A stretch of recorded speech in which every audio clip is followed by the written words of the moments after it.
Ainda não consegui, eu acho que ele já quase um mês ainda não consegui pronunciar. Eu achava que o nome do meu pai era estranho, porque é Glicênio o nome do meu pai. Depois que conheci ele, até achei que o nome do meu pai normal. Glicênio o nome do meu pai, dá uma olhada.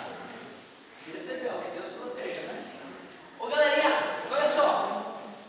Vou conversar com vocês sobre lançamento oblíquo. Melhor maneira de te mostrar como é que isso funciona, vou fazer um exemplo. Vamos pegar aqui e definir onde é que está o nosso chão perfeitamente horizontal. Vamos pegar um corpinho aqui, ó, e vamos arremessar ele obliquamente com uma certa velocidade.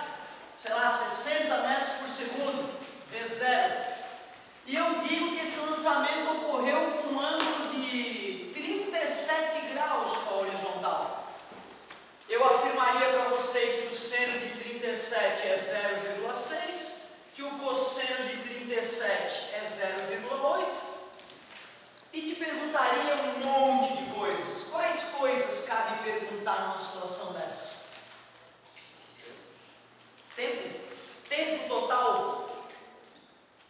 É uma pergunta boa. Qual o tempo total que a partícula ficará no ar? Deslocamento, que a gente vai chamar tecnicamente de alcance, né? Vamos calcular o alcance que a partícula vai atingir, a distância do ponto de lançamento até o ponto de contato com o chão. A altura máxima, clássico, Hmax. Velocidade de chegada, velocidade resultante na chegada, também é uma pergunta interessante. São as perguntas clássicas que a gente pode fazer.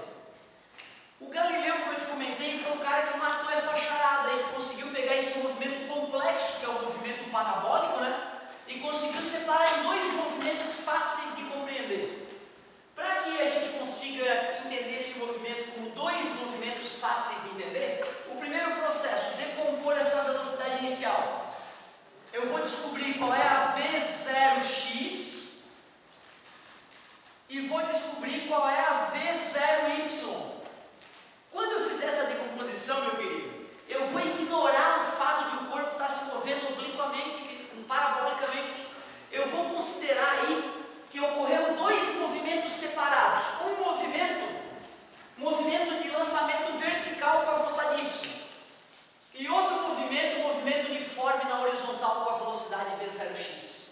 Então, tu vê, nós vamos pegar um problema que era complexo, que era difícil de ser resolvido, e com um princípio de Galileu que nos permite decompor esse movimento complexo em dois movimentos simples, tudo vai ficar mais fácil. Como eu já expliquei o lançamento vertical e exemplifiquei na aula passada, vai ficar fácil depois da decomposição de destruir a questão. Então vamos lá. V0x é igual a V0, V seno ou cosseno? Tinha que ser instantâneo, né, galera? V0x, V0 com um ângulo cosseno. Não foi a macete que eu falei para vocês? Quando está com ângulo vezes cosseno, quando está sem ângulo vezes seno. Comentei isso com vocês ou não? A Sônia, minha querida professora da UFSC. Então tu vê, tem que ser algo muito rápido, não pode perder muito tempo para essa decomposição, tá? É 60 a velocidade inicial, o cosseno de 37 é 0,8, V0x 668,48, bota o 0 e bota vírgula, 48 metros por segundo. V0y é V0, a componente de um vetor é sempre o vetor original, multiplicado por seno ou por cosseno. Para decidir se é seno ou cosseno, olhe entre a componente e o vetor original, já que está sem ângulo, seno de 37. V0y é V0 vezes seno de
velocidade olhando só para o eixo x? Qual das nossas três equações? Equação horária da posição, equação horária da velocidade ou equação de Torricelli?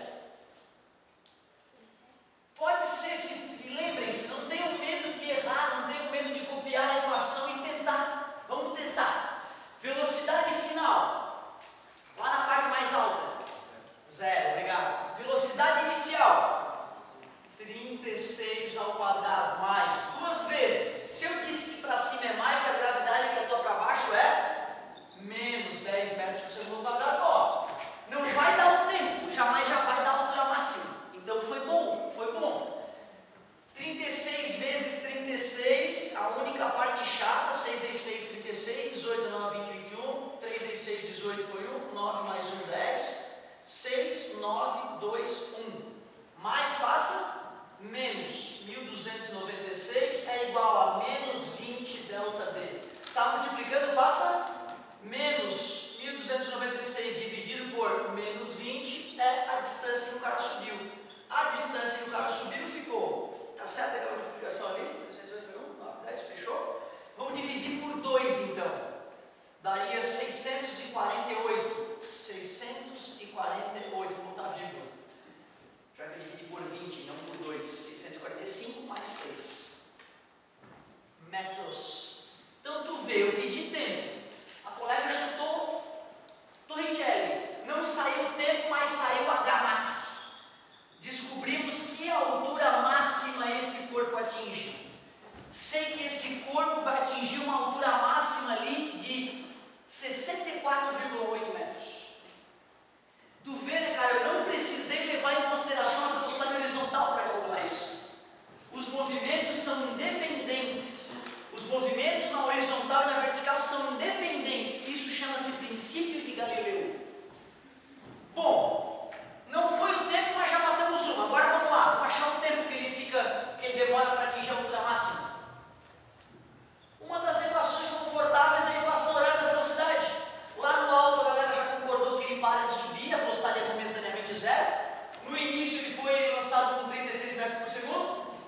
Gravidade é no sentido oposto dessa velocidade, então tem que ter sinal oposto. Menos passa mais. 3,6 segundos. Esse é o tempo total? Esse é o tempo total que essa coisa vai ficar no ar? Não, né? Foi só o tempo de... Quanto tempo vai demorar para descer? A mesma coisa. Então, o tempo total que tinha sido pedido, 7,2 segundos. Achamos a altura máxima, achamos o tempo total. E o alcance, pessoal? O alcance eu vou calcular olhando para o eixo Y ou olhando para o eixo X? Olhando para o eixo X, né? Vou fazer aqui, ó. Vou fazer aqui para não precisar me deslocar até a câmera. É tão simples que eu vou fazer aqui. Tu vê, se eu fosse pegar a equação horária da posição que está no formulário, aquela fórmula gigante, tu tens que lembrar que no eixo X o movimento é uniforme. O que significa isso? A aceleração é 0, então aquela partezinha chata da equação some. Eu vou dizer que a posição inicial do cara é 0, aí eu quero descobrir qual é essa distância D que ele atingiu. A distância D eu quero descobrir, a posição inicial é 0, e a velocidade que eu uso, agora que eu estou olhando para o eixo X, é a V0x, que foi de 48 metros por segundo. Quanto tempo ele ficou andando para frente? O tempo total, 7,2 segundos. Então achei o alcance fazendo essa continha deliciosa. 72 vezes 48, 16 foi 1, 56 mais 1, 57. 4 vezes 8, 2 vezes 4, 8. 4 vezes 7, 28. 6, 15 foi 1. 14 foi 1. 3, uma casinha após a vírgula. 345,6 metros. É o alcance. Morreu. Alcance. E alguém poderia me dizer com que velocidade esse corpo vai atingir o chão? Se ele foi lançado com 60, nós sabemos que o V0x vai ser sempre o mesmo, né? Em qualquer momento o Vx vai ser igual. Na hora que ele tiver para atingir o chão, o Vx vai continuar os mesmos 48 metros por segundo do começo. velocidade y ela foi diminuindo, chegou a zero e depois ela voltou a crescer. E quando o corpo for atingir o solo, a velocidade para baixo vai ser os mesmos 36 metros por segundo que tinha quando ele foi arremessado. Se eu fosse fazer um Pitágoras entre essas duas velocidades, claro que eu obteria o módulo inicial de 60 metros por segundo.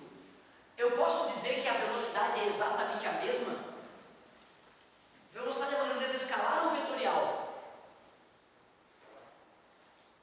Se eu falo velocidade escalar, sim. Mas se eu falo só velocidade, é uma grandeza escalar ou vetorial? Olha como é que era o vetor inicial. Olha como é que é o vetor final. São idênticas essas velocidades? Não, né? Um vetor era assim, o outro era assado. São setas diferentes, né? A velocidade mudou ou não mudou? Certo? Em módulo, a velocidade será sempre a mesma. A velocidade de lançamento será sempre a mesma velocidade de chegada. Então, fechou. Achamos a velocidade, que vai ser sempre em módulo a mesma. Cara, o segredo para matar lançamento oblíquo é aprender a decompor a velocidade inicial e a pensar separadamente no eixo Y e no eixo X. No eixo X, difícil errar, porque não tem aceleração. No eixo Y, se tu treinar lançamento vertical, tu vai ficar fera nisso. Cara, assim, ó, tem bastante. Aliás, na verdade, eu ainda não entreguei as listas que o André me pediu.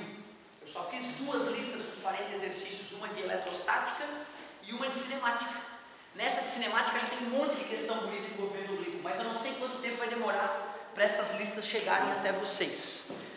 De qualquer forma, eu já vou selecionar ali algumas páginas para te arriscar, para te treinar os teus lançamentos oblíquos.